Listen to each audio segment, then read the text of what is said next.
It's the Cool Kids Club. You've been invited to the Cool Kids Club. It's so exciting, yeah. Justin likes monsters, yeah. And Amy likes words in the Cool Kids Club. Cool Kids Club. Hey everyone, and welcome back to the Cool Kids Club podcast. This is episode number 112, and I'm one of your hosts, Justin. Hey, and I am your other host, Hey. Amy. Uh-oh, coming in hot. Oh, bringing the big goofy energy right out of the gate. Goof energy, guys. It's one of those. It's one of those after work before dinner episodes. You all love and so we've got much. the perfect goofy topic for a goofy episode. For some wacky energy. What are we talking about today? What are we talking about? Well, we're doing wrestling again, and I'm so excited, but we're doing it a little differently. It's summertime, and so instinctively, you feel like, shouldn't we be talking about I feel like wrestling? slamming. I feel like slamming. Oh God, it's summer, so I feel like fucking slamming. Yeah, every summer we have done a two-part, I think, right? Every summer. Yeah. Kind of retrospective episode on sort of a different era of wrestling, and we sort of, that well was drying up as far as I feel like stuff that I could realistically talk about that I have nostalgia for in that format. But then I thought, wow, let's just dive deeper. Let's dive deeper. Because people really like the wrestling episodes. They do, and I hope I've gotten some feedback, and I hope that even people who don't like wrestling enjoy those episodes. It seems like they do, yeah.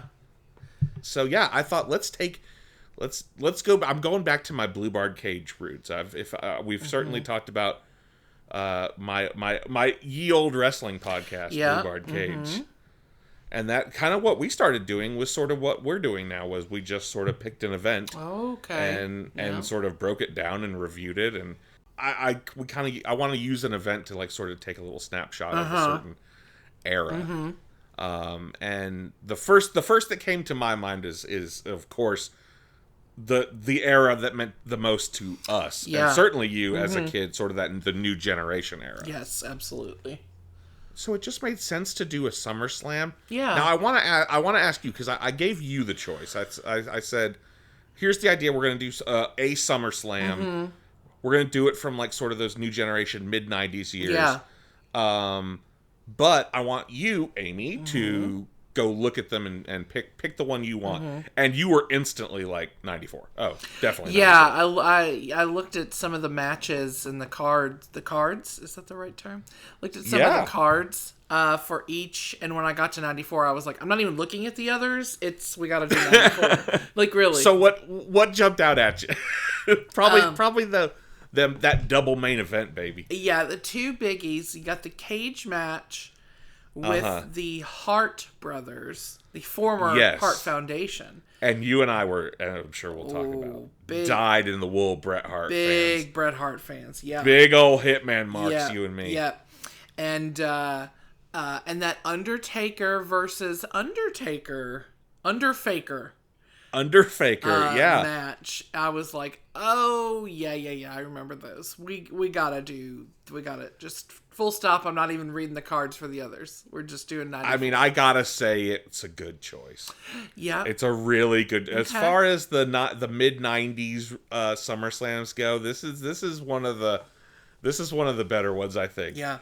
This is just like the height of my fandom, maybe a low in the company, but I did not care as a kid. Yeah, I was gonna say you were like 9 years old. You're like, this is entertainment.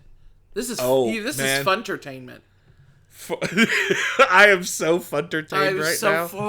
And you know what? Even as a 40-year-old man, I go back and watch SummerSlam '94. I'm still extremely fun-tertained. It is. It's just it's a real gimmicky. They're just. It's still cartoony. Yes, absolutely. Yeah. I was watching. Now, in full transparency, I did not watch all of SummerSlam '94, but I was earlier watching the Undertaker versus Undertaker match. The classic, yeah. The classic, and there was literally 10 full. It was like a 20-minute long video, 10 minutes of which were just the lead up to the match. Yeah, I was like, honestly, I looked at the time and I was like, God damn, half this video is all of the shit leading up to which I know we'll get into all the matches and everything, but boy, the hamming it up, and I mean that's a gimmick to end all gimmicks right there. Oh yeah, for sure. Like maybe the greatest wrestling gimmick of all time, The Undertaker. Very cartoony. And just this was the first. Well, really start, and we'll talk about the backstory, kind of leading up to it. Yeah. But this was the first time I think they really got really into the goofy bullshit. Oh, like probably like 94, like the real goofiness. Yeah. On like a main event like level, you know, and not just as like maybe a comedy thing. Right. Like they're trying. I mean, when you think of this compared to even like 5 years prior. And think of 5 years later. Yeah. Think of 1999. It's The Rock and it's Stone Cold and it's crotch DX. chopping. It's a completely different show. Oh, it's so like edgy and extreme. Extreme. The crotch chopping. Yeah. We are furiously crotch chopping right now. I know you can't see it, listeners. You all to know. But I need you to feel the energy of the crotch chops and just know. I hope that you can happening. feel the wind of my arms passing that microphone.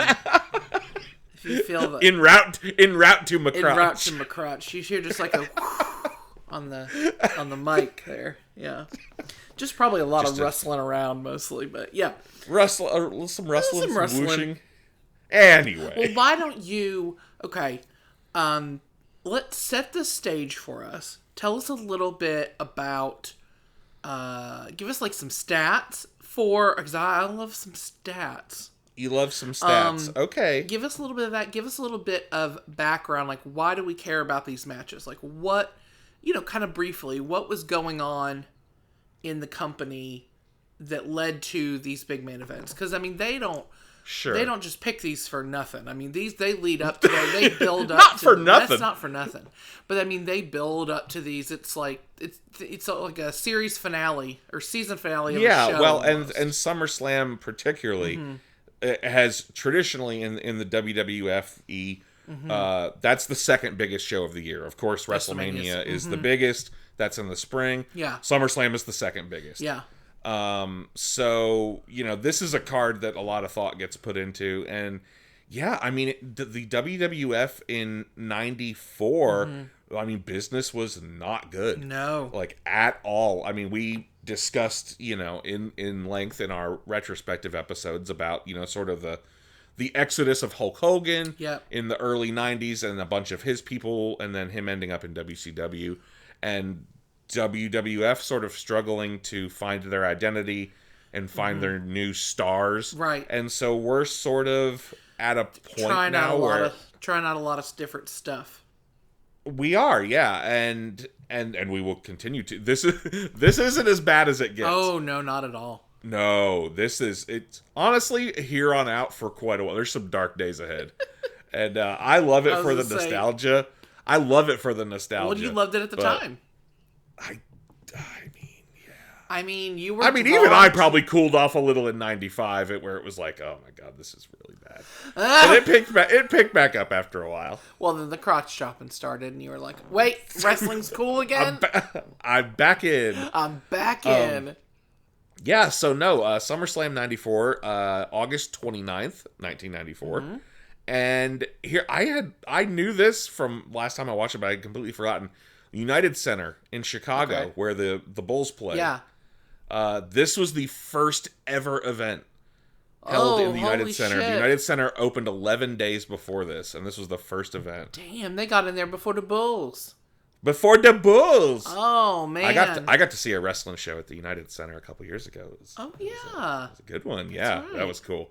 Plus, it was just cool being in the United Center. Yeah. And seeing all the Bulls like championship banners up in the rafters and stuff. That's awesome. So despite this was kind of one of those times where it was like, generally across the board things are down.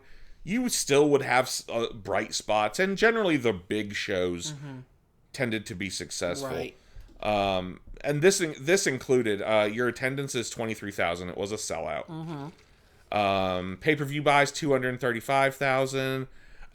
With 386,000 at the gate. So like not bad. Like, now what does that mean at the gate? As in like that's what they sold? That's what they made on ticket sales to the event itself. Right, because then everybody was buying at the gate, not online.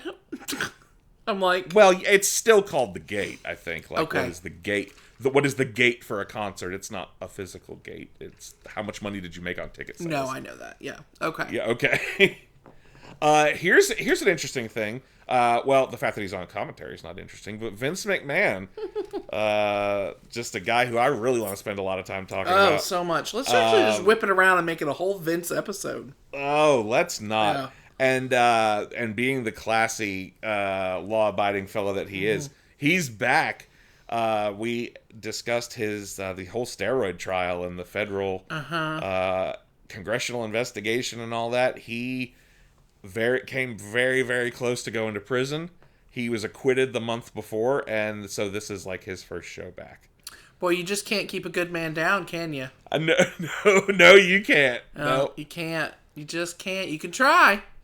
You can't keep a good white man down. No. But yeah, I kind of thought we would just sort of take the matches one at a time. Sure. And sort of look at, like, the little snapshot of this era, this time frame. So the first match, you would think, would be for the tag team titles, as it is a tag team match. It is... no, what? That would make sense. It's Bam Bam Bigelow. Sure. So he's a big fire dude. He's got fire tattooed on his bald head. He's crazy looking. He is crazy looking, yeah. And IRS, Erwin R. Shyster. The man I always forget that's his fucking name. Erwin R. Shyster. Love it. The evil IRS agent. This is where we're at in wrestling in 1994. We have drained the well dry of good ideas, and we have evil IRS agent. Yeah, who just, God, when you watch wrestling, like, there's so much IRS in this era. Like, there's way too put much on any show in this era, and fucking IRS is they're relying too much on that. Yeah, I don't get it. So it's Bam Bam Bigelow, and it's IRS versus the Head Shrinkers. Okay. And that is as you can imagine, a racist Island Savage gimmick. Of course. As is tradition in wrestling. Yeah, it would not be wrestling without a heavy dose of racism. Yeah. Now, that being said, it's not like that anymore, as, like, the bloodline and the Samoan, like, that's very passé. Right, sure. They're, like, taken very seriously. Yes. Also, at this point, the Head Shrinkers are the baby faces, so they have been heels for a long time, but now they have turned into good guys. I mean, going up against evil IRS. Yeah, yeah. So this was sort of one of the big storylines over the summer in WWF at this time was the $1 Million Man, Ted DiBiase. Yep. He is retired from in-ring, but one of the big stories of the summer is him putting together this new stable called the $1 Million Corporation, right? And this is going to play into a couple matches tonight, because this is and it just, I loved the $1 Million Corporation. It's not like they never did anything. No, it's just, and it went on forever. It's just a bunch of rich guys. But this is like the beginning of it. Yeah. Well, it's one rich guy who's paying a bunch of guys to be like his mercenaries. Well, yeah, because that's kind of the gimmick. He's not exactly a suit and tie. He doesn't have anything in common with IRS, who literally does wear a tie while he wrestles. He literally does. Which that seems just like fraught for choking. Like you're making it too easy. Yeah. It's not a smart move. No, it's not. No. But yeah, there's not really a theme of the $1 Million Corporation. It's like it's kind of like just a bunch of heels. It's a bunch of heels who, like, the only qualification is, like, you gotta sell out and take the $1 Million Man's money and be his, puppet, basically. Puppet. Yeah. Yeah. Okay. So that's sort of the gimmick. Yeah. So the story of this is he's been putting together this corporation. Yeah. Bam Bam Bigelow and IRS have been teamed up and was basically like, okay, we're going to go after titles and stuff. You guys are going to go after the tag titles. Tag champions at the time are the Head Shrinkers. And here's why I feel really bad for the Head Shrinkers, because as we said, this should be a tag title match, right? Yeah. Like, the Head Shrinkers were the champions. So the day before, we're going to talk about a group called the Clique a little in this episode. Okay. And that's sort of a backstage crew of wrestlers who had a lot of sway in more than one company for many years. Okay. And still do in a lot of ways. But at the time, Shawn Michaels was sort of the ringleader, the guy. Yeah. The ringleader. Yes. He politics for him and Diesel, his partner, who we'll see later on in the night. He goes to Vince and says, we need the tag titles will be better on us. Even though the tag titles don't have anything to do with anything that Shawn and Diesel are doing, Vince agrees. So the night before SummerSlam at an untelevised house show, the Head Shrinkers drop the tag titles to Shawn and Diesel. So this match is 4-0. What? Yeah. That's so stupid. So this match already didn't have any heat, right? Yeah. So, there wasn't a lot going on. Well, and you get to SummerSlam and you're all pay-per-view and you're like, because it's not like you would have known that. The internet didn't exist, so it's not like you read that before SummerSlam. Like they literally announced it at the beginning of the show. You get to the show and you're just like, oh, cool. So this first match. And I feel so bad because the Head Shrinkers come out. And they have very clearly gotten special gear made. Oh, no. For this match. Because this is like their biggest match of probably both of their careers at this point. It's like, second biggest show of the year. We're the champs. We're opening the show. They got they come out in the big headdresses that they didn't normally have. And with just looking like dweebs with no titles. Oh, poor Head Shrinkers. I know. So, yeah, the match itself is I have nothing to say. It's a mid-90s tag team match. Yeah. It goes 7 minutes and 20 seconds. That means nothing. Bam Bam and IRS technically get the win. Yeah. It has a big schmozzy finish with, just a lot of DQ, and it doesn't matter. Yeah. None of it matters. Yeah, none of it matters. Yeah. And any interest that the crowd had. Yeah. Which it didn't, really, other than just seeing a wrestling match. Would be the titles, and it didn't have that. Yeah. So it was like, okay, here's 4 guys that have no story. Everybody's getting up to get hot dogs. Nobody's even watching. And now they don't even have a title. Now that there's not even anything on the line. Yeah. So, okay. Man, that sucks. Yeah. The Clique was a menace. Sounds like it. Yeah.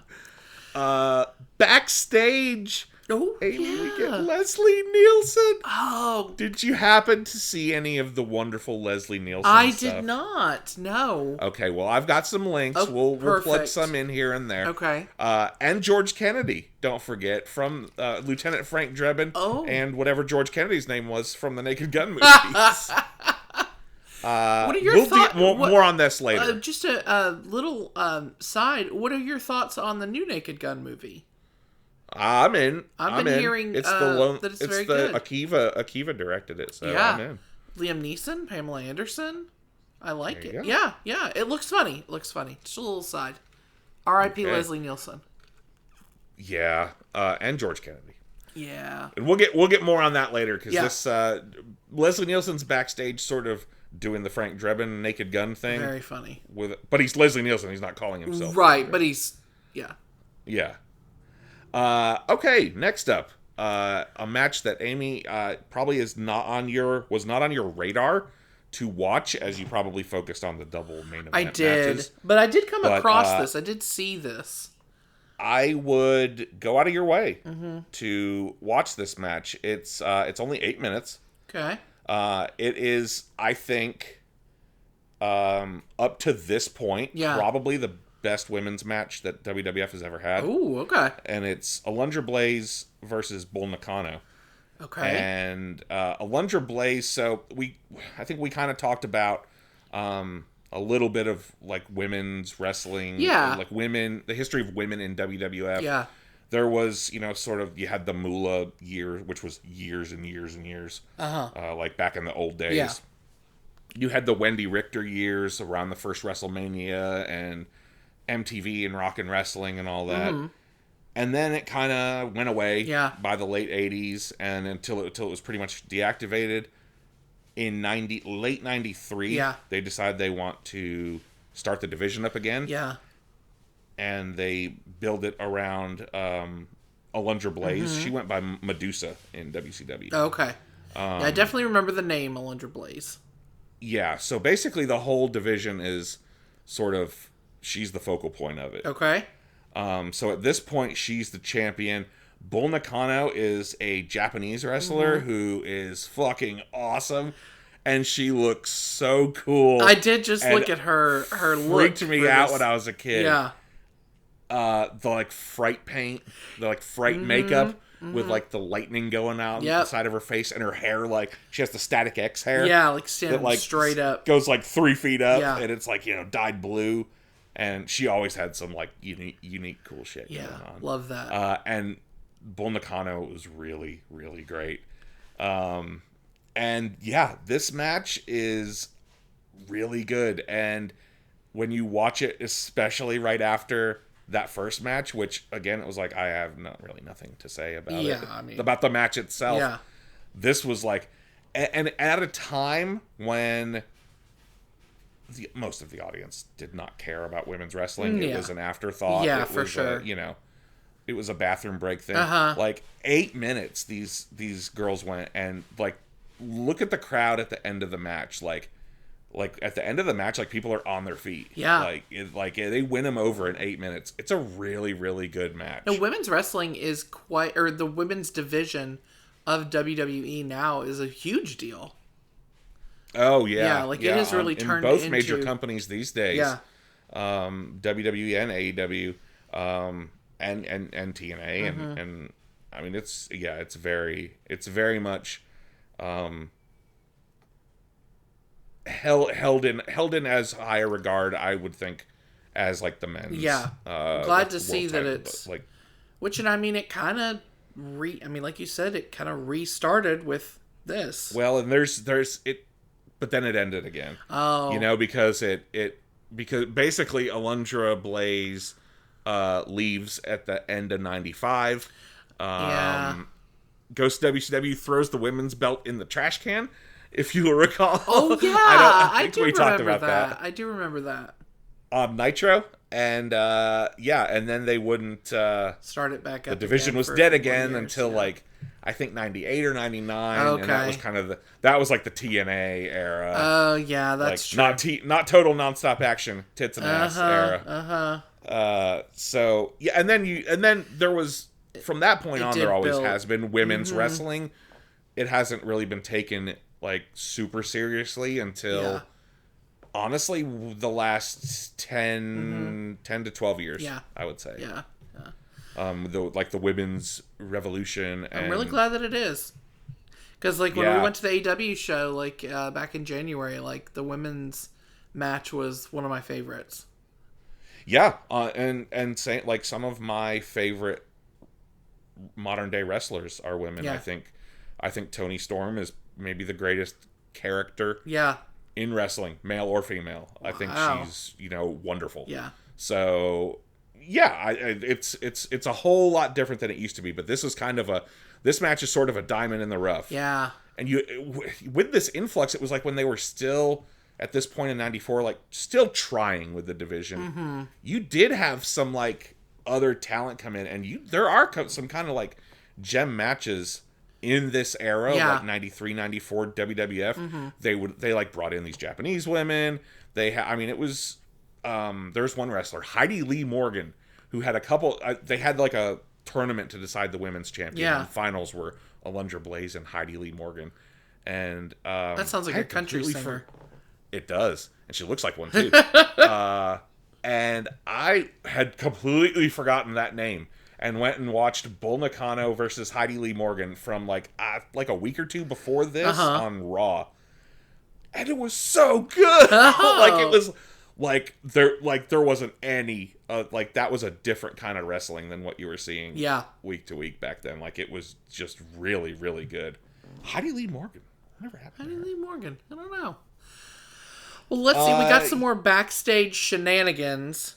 Oh, you got the Toddster, Todd Pettengill. Remember Todd? Yes, I do. The Toddster, boy. I'm a Todd Pettengill apologist. I love Todd Pettengill, and I will love him till the day I die. Toddster for life. He was my companion on Saturday mornings, watching like WWF Mania and stuff. Oh yeah. Well, now you've got these this clique, these assholes. You got Diesel and Shawn Michaels coming out. But they're not the clique on screen yet. I know. They're two dudes with attitudes. Just one of my absolute favorite things. Shawn Michaels calls them the two most happening cats in the World Wrestling Federation. God, he's so lame. Like that's so they're not lame. even doing like a 1940s pinstripe suit shtick. Why would you even like? I could Yeah, that's so weird. I could see if they were doing like a Dick Tracy. And Shawn is dressed. It's not an intimidating Not look. like... I'm going to look it up right now. Not like Dick Tracy, I presume. No. He's, it's a lot of chains and mirrors and, his little hat. His little hat and his sparkly pants and his chaps. Oh, boy. Justin. Yeah. So it's not a particularly menacing look. There's zebra print. Yeah. Diesel looks pretty cool. But he's just because he's got the black, Shawn looks absolutely like a member of the Village People. Oh, yeah. He looks like he is winning a drag contest at the gay club. Like he's fabulous. It is very fabulous. Shawn Michaels is fabulous. And I know his whole shtick was like he's so vain and in love with himself. But like, wow. Yeah. Wow. Yeah, that's a look. Oh, Justin, Halloween costume idea. Me and you, Shawn and Diesel?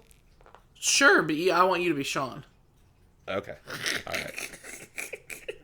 Diesel will be way easier. I want a wig. Yeah, that's why you got to be Shawn. So this backstage promo sets up our next match, which is the Intercontinental Championship. We have champion Diesel, who is with Shawn Michaels in his little get-up, versus the bad guy, Razor Ramon. And Razor Ramon is accompanied to the ring tonight by the NFL legend Walter Payton. Oh. Which is like a huge deal. Like Walter Payton's like one of the most legendary players of all time. Yeah. There was like he was retired. Yeah. And actually not to be all our mom about it, but he passed away like a couple years after this. So, our mom would be proud that you mentioned that. I know. No, he's a legendary running back for the Chicago Bears. They're in Chicago. Duh, Bears. He's recently retired. He's a big deal. And he's basically out there to, storyline to neutralize Shawn Michaels. Because Shawn likes to get involved in Diesel's matches and cheat for him. And Walter Payton's out there. That's basically the story. I got He's you. out there to handle Shawn and his sparkly gear. Okay. And Walter Payton's also wearing the iconic all-over print Razor Ramon shirt from the early 90s. Oh, yes. Did you have that? You had the Bret one. I had the Bret one. You had the Bret one. I don't think either of us ever had the Razor shirt. I don't think so, that shirt but... was cool. Sweetness. Walter Payton. Just try to get that. Oh, yeah, definitely. This match is the Clique in full effect. Because the Clique... Shawn Michaels, Kevin Nash, Diesel, Scott Hall, Razor Ramon. Yeah. These are all buddies, they're all, and you can kind of tell, like, they're all, like, it's it's a kind of a step up. So the match is Diesel and Razor, so you don't get a lot. Obviously, Shawn's the best one. Right. But you can kind of tell they had their working boots on for each other. It's like, I'm working with my friends. This is going to be good. Yeah, yeah. You know? Yeah. Yeah, so eventually they started calling Shawn's fan base the Clique in 95 once he became a babyface. Okay. But this is sort of the time period where the Clique was really starting to have influence on the locker room, to the extent that, you know, they were eventually they were dictating changing storylines, dictating who was getting pushes. They were changing the show. Mm-hmm. Yeah. So, and then, you know, within the next year, you get Triple H, Hunter Hearst Helmsley, joins the company. Mm-hmm. He gets in with them, and the rest is history. Yep. Shawn takes a just hilarious Looney Tunes bump off the apron at one point, which I just loved. It's right before the finish of the match. He like takes... Now, for the layperson like myself, what do you mean by bump off the apron? Oh, I'm sorry. You're using, I'm sorry. Using your wrestling terminology. The apron of the ring is like you're standing on the outside of the ropes. Of the ring. Okay. And a bump is you're taking a bump. It's a... Of cocaine? You're getting hurt. You're falling down. Gotcha. You're selling something happening to you. Okay. No, he gets hit off the apron and kind of takes two bumps, because at first he flies backwards and like turns as he's flying and, you know, quote unquote smacks into the barricade where the audience is, and then he like takes another bump. Like, it's like a Looney Tunes where it's like he hits the barricade so hard he like somersaults backwards and takes another bump to the outside. It's so ridiculous. Oh boy. He's just really playing it up. So the end of the match, okay. HBK the referee gets distracted. There's Walter Payton drama. Of course. Shawn Michaels gets in the ring to super kick Razor. Oh fuck. Oh no. He misses and nails his buddy Diesel. No. Kicks him right in the fucking face. This is not going to be good. And then Walter Payton comes in, takes out Shawn. Razor pins Diesel 15 minutes. Boom. And is the new Intercontinental Champion. Oh, shit. And this is the beginning of the split of the dudes. Mm-hmm. The split of the dudes. They're still two dudes, and they still have attitude, but they are no longer friends. But things aren't great because Shawn just cost Diesel his title. But they have the tag title still for no reason other than just wanted them. Yeah, just right. just to show dominance. Yeah, and probably a little racism. Why not? Yeah, sure. Yeah. So this is sort of like the Diesel and Razor Shawn had been going sort of all summer. Yeah. Razor and Shawn had one of the most famous matches of all time at WrestleMania 10, which was a few months before this, the first ladder match. Yep. In WWF. So this sort of closes the Razor chapter, and now we're kind of moving on to the next story, which is going to be the split of Razor and Shawn and Diesel. Yeah. Yeah. I like this match a lot. Yeah. I think it's just, I mean, there's nothing really special, but it's just, I don't know, those three guys in there at this time, just having a good time. Like, they're just having fun. They're just, and isn't that the most important thing? Is we all just have fun. I just hope everyone has fun. I just hope both teams have fun. I just hope everyone had a good time tonight. Mm-hmm. Exactly. Now the Todster's backstage Jamie. Again. We're backstage with the Todster. Now, I want you to go ahead. I'm sure you didn't watch this. So we're setting up for our next match, which is Lex Luger versus Tatanka. Mm-hmm. The backstory, basically, is that Tatanka, the Native American, who I should say is an actual Native American. Well, thank God for that, at least. So at least there's that. Yeah. And Lex Luger, the all-American hero. They're good buddies. Mm-hmm. Tatanka, for weeks, has been accusing Lex Luger, the all-American hero, of having sold out to the $1 Million Man and joined his corporation secretly. And the $1 Million Man's feeding into it, saying, oh, yeah, it's a done deal. It's a done deal. It's very un-American. You have these... It's very American, actually. Yeah, I know. That was the joke. Oh. Ted DiBiase laugh. Throwing your head back, yeah. I know you all can't see, but we are throwing our heads back in Ted DiBiase laughter. Yeah. Now, the payoff to this, unfortunately for the listener, we're going to head backstage with the Toddster. Amy, go ahead and click the link that you see there. You do not have to watch the whole thing. It's basically a little promo right before the match. I just want you to see Tatanka's hair. And I'm going to post a picture of this on social media. Because, oh my God, look at Tatanka's fucking hair. Now, Do you remember Tatanka back when we were watching when we were kids? He dyed his hair red, like down the middle. Okay, yeah. It was kind of like a red streak going down the middle of his hair. Yeah. Apparently doing that was starting to make his hair fall out. Oh, all the bleaching. So he stopped doing it because his hairline was receding. And I'll post a picture of it on social media, but it's just incredible. It's there's bangs. It's combed down into it's like a gelled fringe. It is the sort of thing that's coming down, but just in the middle. Like not the sides are normal. It's like not quite short, but it's almost like a Courtney Cox and Scream bangs. Yeah, not more quite, gel though, but gelled, a little longer, but gelled. We'll post a picture of it. Very PC. Yeah. Yeah. And then, Justin, is it a half up, half down? It's so gelled. The top, it's going in different directions. Yeah. Yeah, I think that you got the top half pulled back and gelled, and then some like a mullety looking, some strings in the back. It's unfortunate. It's pretty bad. There's not one single thing going for it. No, it's just a lot of bad decisions were made. Yeah. But yeah, this is a classic Native American versus the white man. It is.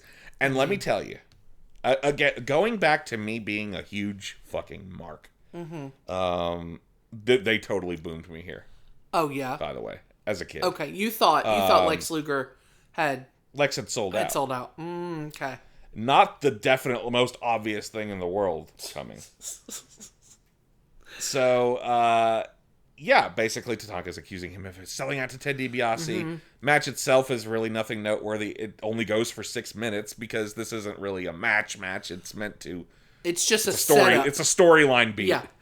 And the storyline beat is, at the end, or during the match, Ted DiBiase comes out with his bag of money, like he just robbed a bank in like a silent film, and distracts Lex, and Lex starts yelling at him. Tatanka sneaks up and pins him, gets the win real quick. But then that's not important. What is important is afterwards we get the swerve. Yep. Tatanka attacks Lex and reveals that it's actually he who has sold out and joined the corporation. Like, it's the most obvious thing in the world, but when I watched this as a kid, holy shit. You were like, they booed not me. my I did Tatanka. not see that coming. The hair, the hair should have been a tip-off. It should. Because only an out-of-touch rich man would have a haircut like that. I mean, Lex Luger had a beautiful Farrah Fawcett. Oh, it was gorgeous. It was feathered. So feathered to the gods, really. Yeah. Look there. Yeah, we should have known something was amiss. Something was amiss when we saw that hair. Yeah, I have very fond memories of like this storyline. Oh yeah. They really I was into it. Like the Lex Luger as a main eventer experiment was kind of over at this point. I was about to ask, was this before or after the big USS? What was it? Oh yeah, that was in. So the Lex experiment goes from kind of like summer of '93 through WrestleMania 10 and '94. So by this after point, that, it's pretty. They had a couple chances to pull the trigger on him, and they didn't. Yeah. And at this point, he's like kind of in mid card territory. Yeah. But it was still. I mean, he was still in a featured spot. He had a story that was getting TV time every week. Yep. And it was a story that, as like a 9-year-old, I was super interested in it. And this is aimed towards they 9-year-olds. They got me. Yep. They got me. They got you fucking good. Backstage, we have a little quick bit with Gorilla Monsoon, who is on the wrestling hotline. Call and get definitely not pre-recorded interviews with the winners and losers of tonight's matches. And the one thing of note I made is that he is like awkwardly holding a telephone and a microphone. So like he's holding like an old style telephone up to his face, and then he's also speaking into a microphone he's holding right in front. It's just awkward. Perfect. Love it. Now we get let's get right past this next one. Yeah, this seems like a. But also Jeff Jarrett, who we saw. I like Jeff Jarrett. I like old Double J. This is talk about a bathroom break match. This is your bathroom break match. Yeah. Oh. Yeah. You just had sort of like one of the big mid card. You just had the two big mid card storyline matches. Shawn and Diesel and Razor. But you need a little a palate cleanser. You need a little downtime before we get into the big show. Because you're not going to want to leave your seat for these two. Hey, so Mabel was in Men on a Mission, which was a rapping tag team. And Jeff Jarrett's a country singer, so this is the whole idea. Oh. That's the whole idea is rap versus country. It's rap's better. No, country's better. That's it. That's the whole... Do you get it? Yep. Wow, that's deep. You get it, Amy? That's deep. You got it? Yeah, I got it. I'm here. I'm locked in. The amount of thought that had been put into this match, and another great indication of where the WWF is at this point. Jeff Jarrett had actually been feuding with Doink, the clown, all summer. I'm going to be honest. That when I saw that sentence coming up in our notes, I thought, out of context, this is a crazy sentence. Jarrett has been feuding with Doink all summer. Like, out of context, you're like, what the fuck do you mean? But Vince wanted to keep Mabel on TV while Mo was out, so we get this match. Mabel's tag team partner is out injured. Mabel's a big fat bastard and wants him on TV, so this is the match we get. We're like, hey, he's a rap guy. Oh, we got the country guy. Oh, perfect. Throw them together. Let's kill some time. Jeff Jarrett rules. Mabel was terrible. Rules. We get Abe Knuckleball Schwartz in the crowd at one point. You know that your match sucks when you have jobbers. You have jobbers taking away from your match in the crowd. That is bad. Abe Knuckleball Schwartz is a character that existed for a couple months. During 1994, there was a baseball strike. I don't know if you remember that. No, I do not. And he had, as all baseball players do, has his face painted like a baseball. Of course. In case you didn't pick it up from the outfit, we wanted you to know that he plays baseball, so... I think the gimmick, the reasoning was he's a baseball player who's scabbing, like, as a wrestler while they're on strike, and he's painting his face to hide his identity. I see. So I think that actually was thought put into it, but I also may have just put more thought into it than they ever did. Ooh. Now, A-Rod, he was known for painting his whole face like a baseball, right? Yeah. It's part of what made him so great. Yeah. Legend. Yeah. Now, let's get right down to it. Yeah, we're Mabel so far into this episode, and we have got the last two matches are this double. What'd you call it? Double main event. Double main event, and these are your big boys. These are your big boys. Let's First talk up, about these, which really should have been last on the card. I feel like the champion Bret Hart versus his younger brother Owen Hart. In a steel cage match for the championship. Yeah. We have talked about this storyline on the show in our retrospective, so I won't spend a lot of time on it, but essentially you had Owen turn on his brother. Yep. You had it teased the year before at Survivor Series. They have a classic match at WrestleMania 10 that Owen wins, but then Bret goes on to win the title later in that same night. Owen kicks his leg out of his leg. Yep. Yes, exactly. Yep. Later in the summer, Owen wins the King of the Ring tournament, just like Bret did the year before. Starts going by the King of Hearts. Oh, yes. Okay, yep. Now, because he won the King of the Ring tournament, now we get, this is what you would call a blow-off match. Like, this is kind of designed to be the last match of the feud. So this has been, going on a year in the making. Yep. It's one of my favorite storylines in wrestling history, including some of my Hart favorite boys. matches in wrestling history. And it's in a blue barred cage, which has special, the thick steel blue bars that actually, like, now they use, like, chain link fence, basically. Oh, okay. But, yeah, because apparently these cages, I mean, you can't gimmick that. Like, it just really hurts a lot when you get thrown into it. That's what I was wondering. I was like, I'm imagining the chain link is much more forgiving these things don't give at all. No, it's just being thrown into a steel fucking cage. Yeah, pretty much. Yeah. So this had, of course, because the Hart family is a legendary wrestling family. Yes. There's like 15 of those kids. Yeah. And a bunch of them are in wrestling, and several of them are at ringside tonight, including Jim the Anvil Neidhart, who was Bret's old partner back in the 80s Hart Foundation, recently returned, turning heel and ensuring that Bret kept the title and Owen won the King of the Ring to set this match up. He is wearing circus tent pants. That's my main thing about him. He is wearing Big Top Jim. It is Big Top Jim. Big Top Jim. Big Top Jim. Even more of note, this is the return after 2 years of being gone of the British Bulldog. Oh. Who is looking like a super jacked Elaine Dennis. I just looked at that picture and you could not be more correct. Yeah, he's got the Elaine haircut. He's got the glasses. He's got the vest. He looks great. He does, but he looks like Elaine Bennis. He does, yeah. So Bulldog had been fired in, I think, late 92, and had gone to WCW. So this is his return to the company. Okay. So, steel cage matches, depending on the company and the time, the rules can be different. Okay. I don't particularly like, most modern steel cage matches they're built around you have to escape the cage to win. Okay. Though nowadays you can also do pinfall. It changes. Yeah. I've always I've been of sort of the old school mentality of like the cage.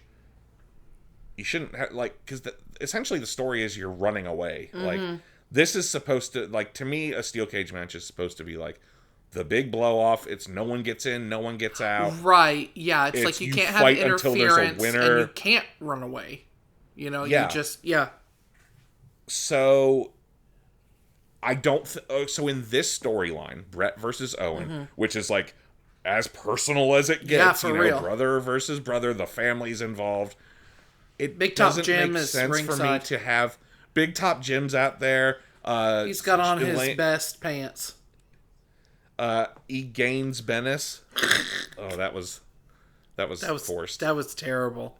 We're gonna forgive you because you've not eaten dinner yet. Oh, I'm getting really hungry, guys. So it doesn't really make sense to me that the stipulation is basically like we have to run out of the cage. Like, you should be like fighting. Yeah, yeah.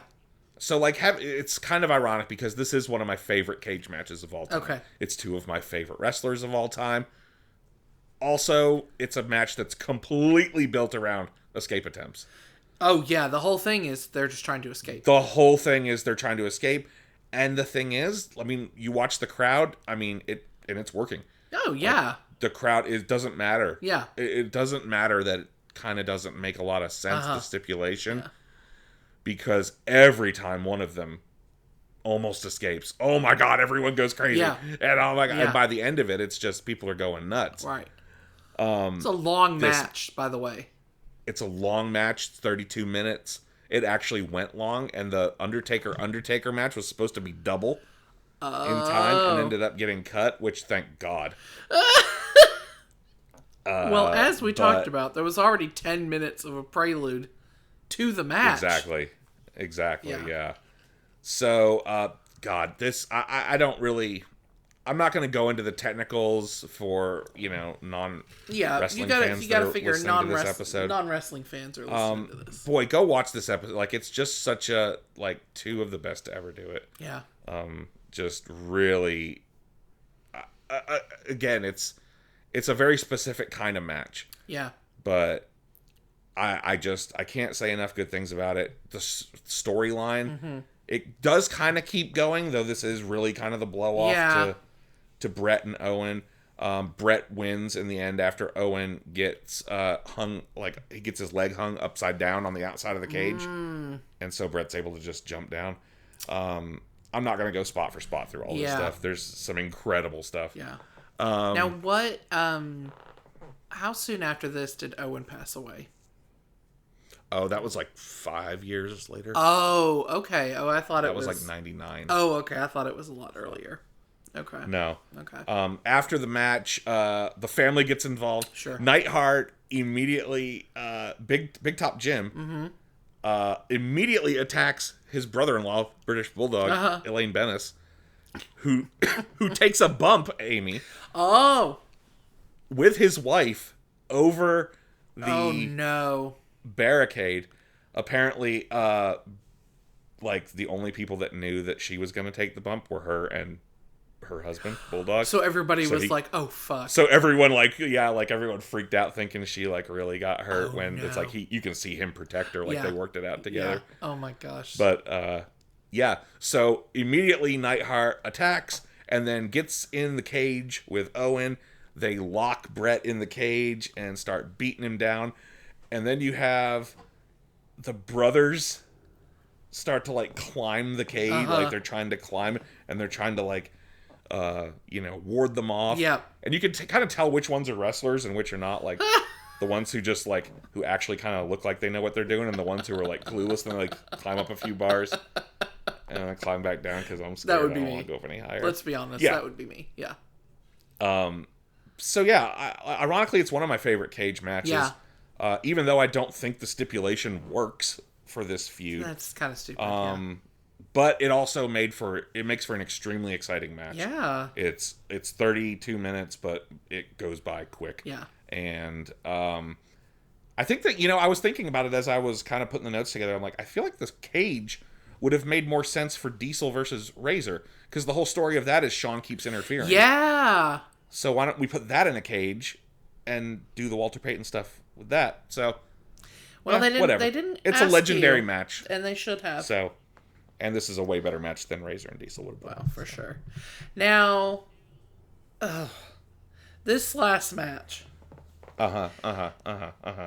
Give us a little bit of the backstory and why we even have the concept of two Undertakers. Two Undertakers. I've been waiting all week to give you a two Undertakers. Well, so without getting into too much detail, as we definitely talked about this during our New Gen retrospective, at the Royal Rumble in 1994, January, The Undertaker died and ascended to heaven. He was murdered in a casket match. Yeah. His spirit escaped the urn in the form of green smoke. Yep, I remember it all. Remember it well. And he came up on the screen and cut a promo, and it scared the living piss out of me and gave me nightmares. And then he ascended into heaven, which is not where I thought he would have gone. Probably based not. On his he's whole a baby vibe. face. He is a baby face. Yeah, his whole vibe is very goth, though. So this was done because Mark Calloway, the man who plays the Undertaker, needed to, I think, have surgery and hadn't had a vacation in several years. So this was basically he just needed to sit on the beach with a Bellini, and he was like, "Kill me off for a little while." So this was So this was basically, hey, go take a vacation. He was funny. Pretty hurt and banged up. So go take a break. Wow. So we don't hear anything about it for a while. Yeah. And then like in the spring sometime, they start airing these little vignettes that are just amazing. They're so fucking funny, Amy. They're like testimonials, like man on the street sightings. I was just gonna say, are they like man on the street? Yes. Yeah. They're like, and it'll be like a guy in a bakery, and he'll be like, this guy came in here, and he was like 7 feet tall, and dressed all in black, and he ordered a dozen coffin-shaped donuts. Oh my god! And then you'd have like, I saw the Undertaker. He was standing on top of the hearse over by the church. And then like the firefighters see, and it just keeps going. Like there's so many of them, and there's one that's like a kindergarten teacher who has her students with her, and she's like, one of the students is like, tell him what you saw. Did you see the Undertaker? And she's like, yeah, he went down the slide. Oh my god. Yeah, because I mean, a big 7-foot tall goth man, he's gonna cause some commotion. He is not. Now I do remember. I'll have to go through my WWF magazines and find the pictures. But I remember they had like a spread in them around this time of like, is it the Undertaker? And it was kind of parodying like Weekly World News and tabloids of stuff at that time was always like Elvis sighted. Oh, sure, yeah. Hawaii or whatever, So it was kind of that, and it's these pictures of like the Taj Mahal and the Eiffel Tower, and like somewhere in the picture is the Undertaker. They probably had one, and it was him on a beach sipping a Bellini, but it really was him because he needed. Yeah, no problem. I'm gonna find these. I'm gonna find them. Oh my god! There's also a really great Jamaica. One with Leslie Nielsen. Oh. And Domino's. Oh god, that Domino's. They say Domino's Pizza about 5,000 fucking times. Because guess what? They were the sponsor. No, there's a Domino's commercial, Domino's SummerSlam commercial with Leslie Nielsen where he's like in his office like doing a film noir detective thing, and the Undertaker delivers his pizza, but he he bends down and doesn't see him or something. That is how big wrestling is. Like. I mean, if you weren't watching wrestling, you would see that commercial and be like, what the... I mean, it was so ingrained that, like, they were in Domino's commercials with, like, Naked Gun, Frank. Like, it's all, like... really incredible. Yeah.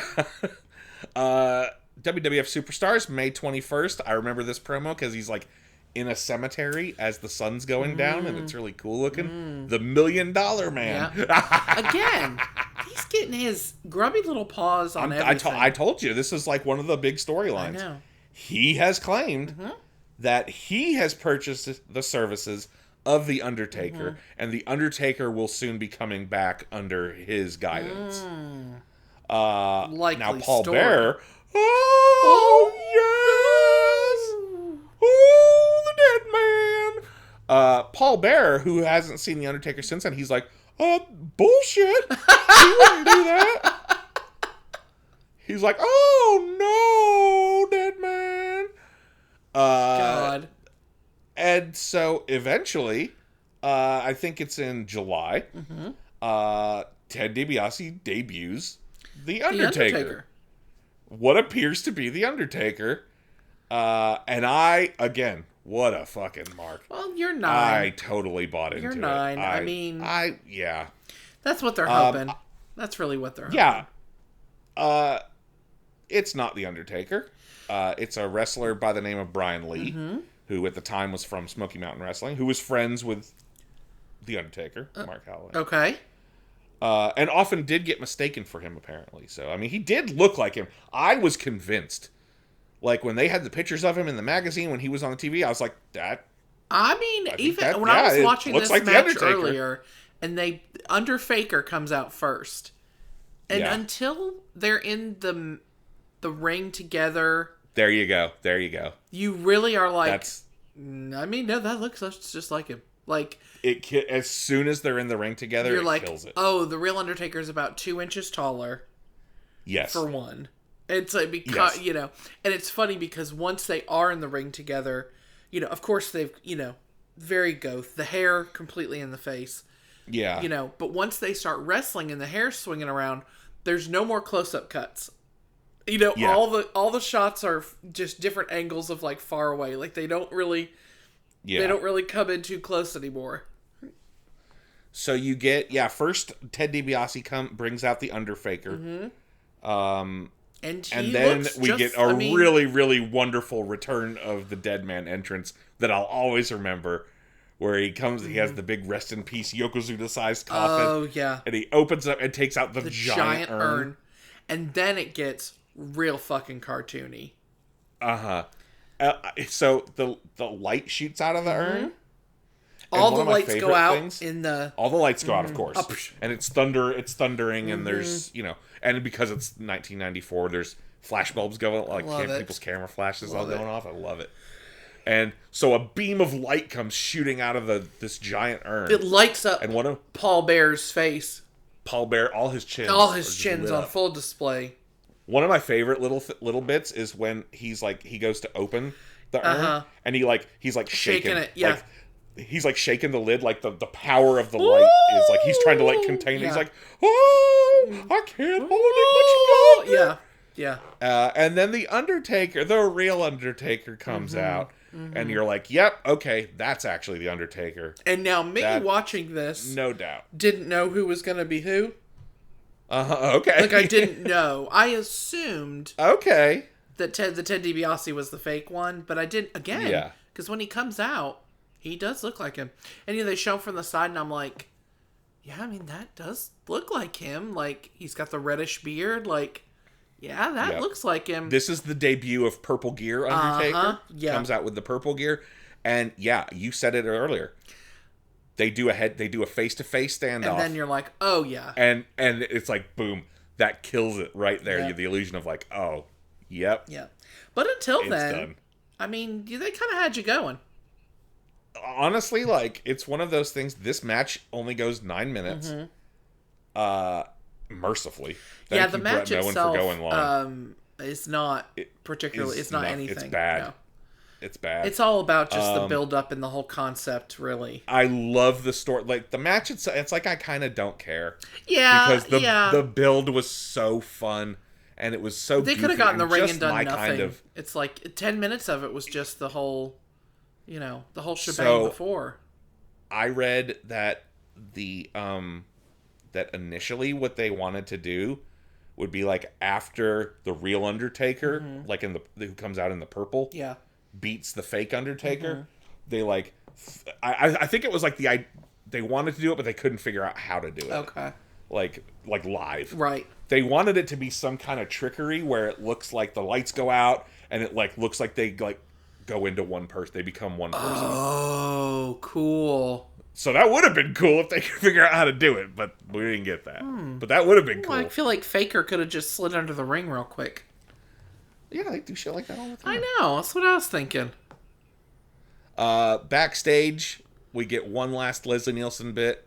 The case is closed. Oh, man. Literally, in true Naked Gun fashion. And that's SummerSlam 94. I mean, it's a good one. It starts off pretty mild, but...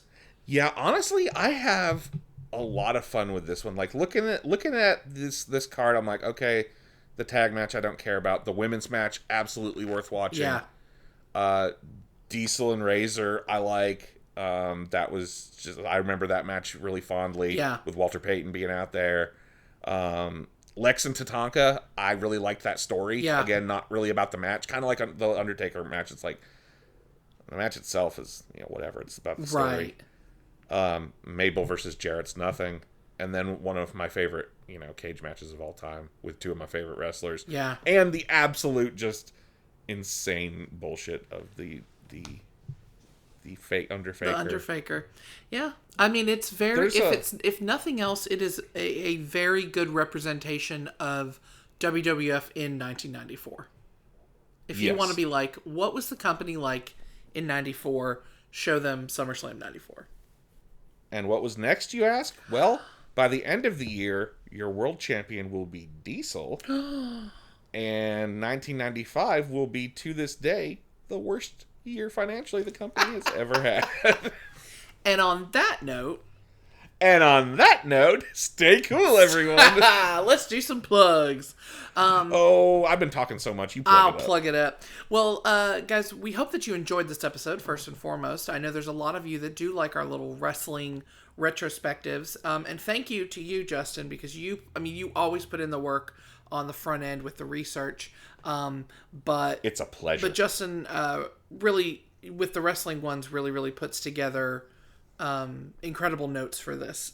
So thank you for bringing your knowledge and your passion for wrestling, because that's what makes these episodes interesting to listen to for non-wrestling fans, is because thank you. You love it, clearly, and you know a lot about it. And you make it I do. And you make it funny. So what a fucking mark. You didn't know better.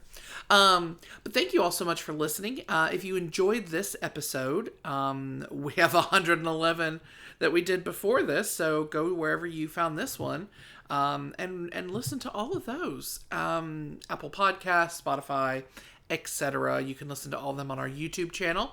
Speaking of our YouTube channel, Justin has started putting up some commercial compilations on...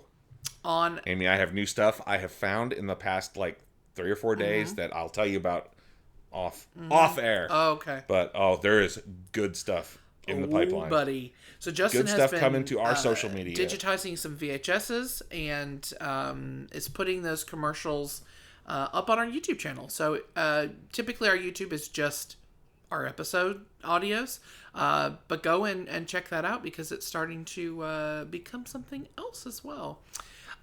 If you want to follow us on the social medias, we are on Instagram, Threads, and Blue Sky at Cool Kids Club Pod. You can follow Justin and I individually on Instagram and Threads. At Lousy with Ghosts is Justin, and I am at Amy with 4 H's. You can also follow Justin's nerd toy account on there, which is Cool Kid Clubhouse. That's correct. Got a lot of irons in the fire. We got a lot going on. Now, as we always say in our wrestling episodes, if you are a fan of wrestling, Justin did a podcast for many years, and occasionally y'all do something here and there. There's talk about something. Called Blue Barred Cage. There's many, many, many, many episodes of that. If you want to check that out on Spotify, Apple Podcasts, etc. If you just love hearing Justin talk about wrestling and you want to hear more. So, we would be remiss, of course, if we did not say thank you to our maestro, Mr. Brian Hey Guys Wakefield, the creator of our banger theme song, all of our banger theme songs, and just an all-around great dude who we love a whole lot. Banger of a dude. Banger of a dude. Yeah. Great guy. Healer of all great and small. Mm-hmm. Yep. Well, Justin, that was a lot of plugs. What do you got for the people a lot of plugs. To wrap it up for us today? We got to go eat some dinner. Yeah, I gotta go eat some dinner. In fact, I'm gonna duck out real quick. I'm gonna let Paul Bearer tell you what you should do. Okay, perfect. Thanks. Until our next episode. Okay, bye, Justin. So, see Paul, ya. what do you say? Stay